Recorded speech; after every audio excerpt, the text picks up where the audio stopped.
कुरान को सीनों में हम में से बसाएंगे, चेहरों पे तिलावत का एक नूर सजाएंगे।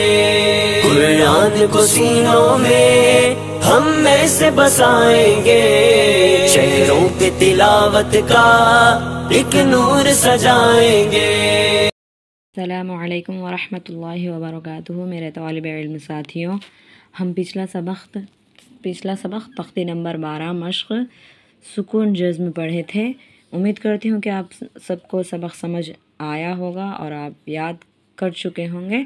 और आज हम तख्ती नंबर 13 तशदीद पढ़ेंगे।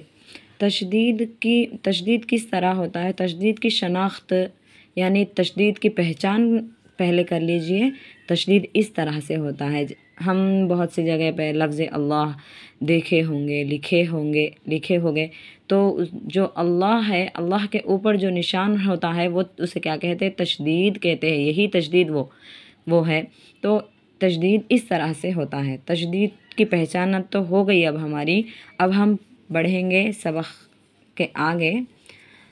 अऊज़ु बिल्लाहि मिनश शैतानिर रजीम, बिस्मिल्लाहिर रहमानिर रहीम। तशदीद की शनाख्त पढ़ चुके हम। तशदीद किस तरह पढ़ते हैं, किस अंदाज़ में पढ़ा जाता है, वो उसके पढ़ने में क्या क्या करना चाहिए, हमें क्या नहीं करना चाहिए, वो अब समझेंगे हम। ये समझना बहुत ज़रूरी है। गौर से सुनिएगा, गौर से देखिएगा। सबसे पहला नंबर 1, तशदीद की आवाज़ में एक किस्म की सख्ती होती है। तशदीद जिस भी हुर्फ पर आता है तो हमें वो उस हुर्फ को सख्ती के साथ पढ़ना चाहिए।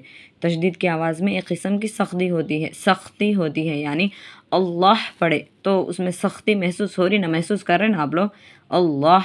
तो तशदीद की आवाज़ में एक किस्म की सख्ती होती है।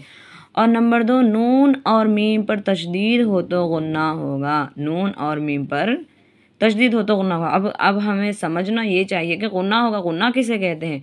तो हम इसके लिए आगे बढ़ेंगे। नंबर 3, नाक में आवाज़ को थोड़ी देर छुपाना। नाक में थोड़ी देर आवाज़ को छुपाना गुन्ना कहलाता है।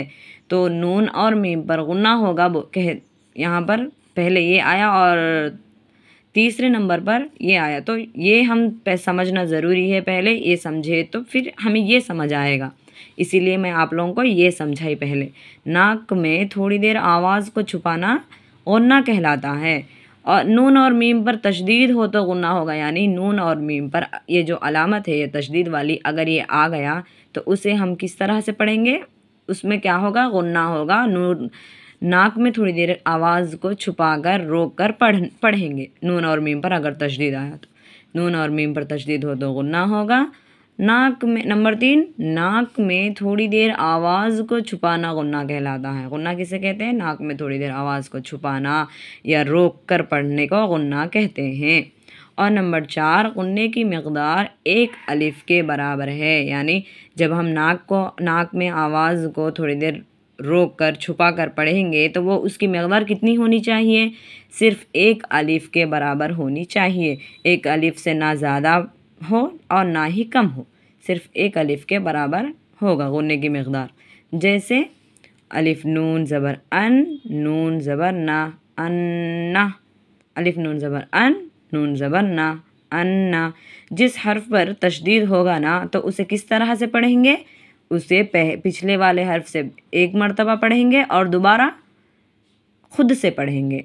जो नून है, नून को हम उसके पिछले वाले हर्फ से मिलाकर पढ़ रहे हैं। यहाँ पे हमज़ा नून ज़बर अन, इस तरह से। फिर इसे खुद से कैसे पढ़ेंगे, नून ज़बर ना, अन्ना, इस तरह से पढ़ेंगे। समझ आ रहा है ना आप लोगों को। ये समझना बहुत ज़रूरी है। तो वीडियो बहुत लंबी हो जाएगी, इसीलिए मैं अब इतना ही समझाई। इंशाअल्लाह आगे हम फिर यहाँ से यहाँ तक सीखेंगे। जज़ाकल्लाहु खैर। और जिन हज़रात ने हमारे चैनल को सब्सक्राइब किया है उनसे तहे दिल से शुक्रगुज़ार हूँ उनकी। अल्लाह जज़ाए खैर अता फ़रमाए आप लोगों को। हमारी वीडियोस को देखकर दूसरों तक शेयर करिए। जिन हज़रात को कुरान पढ़ने का शौक़ है उन तक अपने फैमिली फ्रेंड्स में शेयर करिए। और जिन हज़रात ने सब्सक्राइब नहीं किया अब तक हमारे इस चैनल को, तो प्लीज़ आप लोगों से गुजारिश है मेरी, सब्सक्राइब कर लीजिएगा। जज़ाकल्लाहु खैर। अस्सलामु अलैकुम व रहमतुल्लाहि व बरकातुहू।